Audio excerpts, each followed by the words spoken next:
Oh, hold on, CC.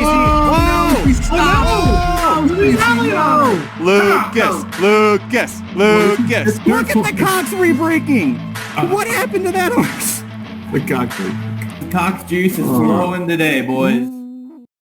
All right, Aaron, going in the gate, Oaklawn, Apple Blossom Handicap, one of our favorite races of the year. We always get, even though there's only 5 fillies and mares here, always some of the best fillies and mares in training here, right? Yeah, the only one you could have really hoped for was Malafont. That's not here, but she was yesterday and she was coming off the layoff, so it made sense. But this is a great field. I mean, the 4, Miss Imperial has no shot really, but the other 4 have shots. This is going to be a lot of fun. CC coming off that local win last out in the Azeri Stakes win. It looks like she could have won by a lot more. She kind of dawdled. All right, we're off. You'd assume Letruska is going to go to the front, right? Okay, there she goes. Yeah, she goes to the front. She was a little goofy out of the gate. She threw her head a little bit, but seems to be no issues now. No, and those ears are perked straight up. Yeah. My goodness, look at that. It was like a half second of like, what is she doing? And then now it's totally fine. So yeah, it's now, are we going to, wow, that looks like a rabbit out there running, by the way. Just My gosh. up. Yeah, but now it's just a matter of, okay, how comfortable is she going to get and who can come and maybe try to get her here. So if you're watching this, you don't know what we're talking about, why it's important for her ears to be up. For me, it's an angle that I learned that it means the horse is comfortable but alert. So they're fine, they're happy where they're at, but they're ready for more. And her ears are just kind of twitching almost, waiting for the rider to tell her she's ready to go. So it's always a good thing when you've bet a horse on the front end with their ears perked up like that. If you've bet her here, you got to think, you're feeling great. I mean, she could certainly lose still, but she's running very smoothly, very under control. CC starts to make the move. So CC makes the first move. We'll see what happens here. Well, and it's curious to see because, again, Victor Espinoza maybe learned he hit the gas too early in the Azeri Stakes last out because she almost lost. But so you got to time it right with Letruska. But at the same time, Aaron, you can't let Letruska get away because then it doesn't matter when you press go. There's no catching her. Well, I mean, she's definitely there with a shot. They're within range over here. Let's see if Letruska kicks it in because CC has got, to a half length of her. Letruska's coming down, and then here comes Clairiere, the deep closer. This is going to get very, very tight. Let's see what happens. Oh, boy. CC, CC ran out of gas there. I think we're going to go 2, 3, 5. We did. Wow. Yep. And then 1.5 miles to the 1, and then the 4. So Letruska seemed to shift out a little bit in like mid stretch. I want to see this replay back a little bit because it looked like CC was getting ready to kind of give her even more of a challenge. And then Letruska shifted out and it was over. She had another gear for sure. Here's the replay. I want to see this because Letruska right here, I thought, well, she may be in some trouble. See how she drifts out? Yes, there was a shadow of the tree. I think she shifted out because suddenly there was, if you watch it again, there's a shadow right when she moves out. I think she's winning this race no matter what, but I think that hurt Cece's momentum big time, Magic. I really do.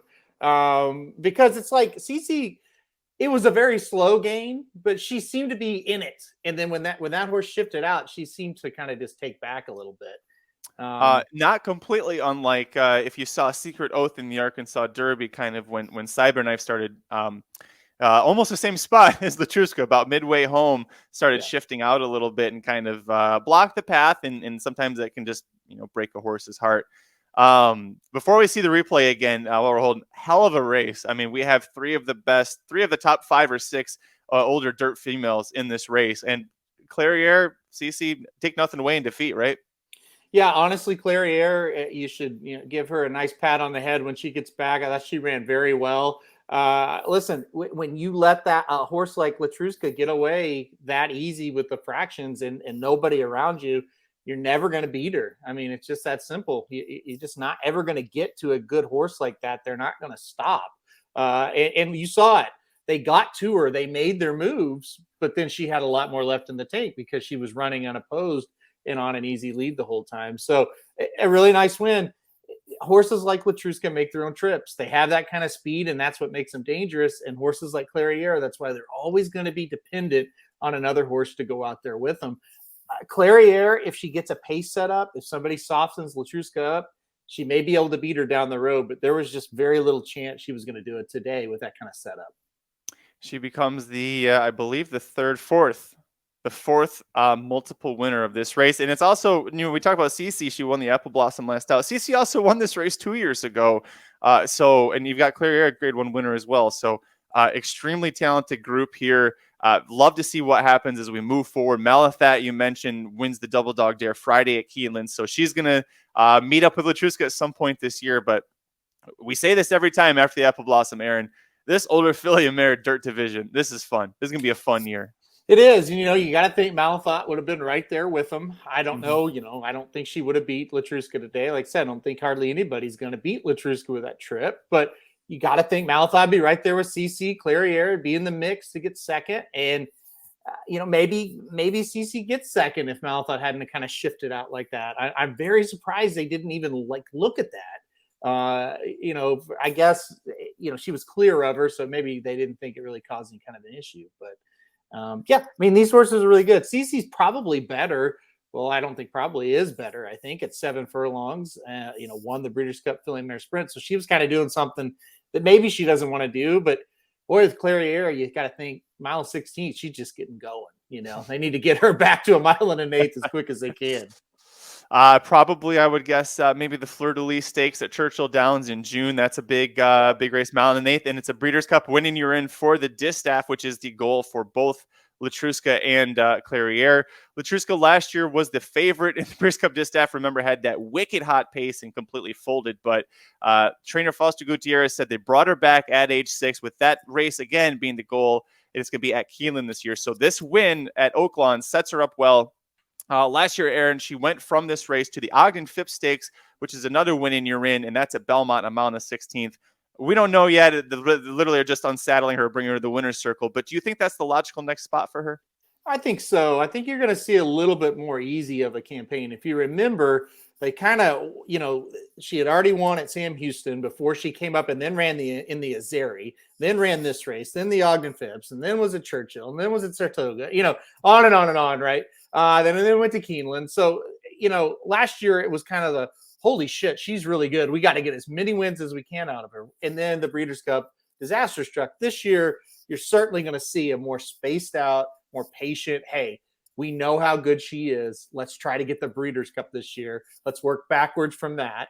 Where last year, you got to remember when the year started last season, this was like, yeah, she's okay.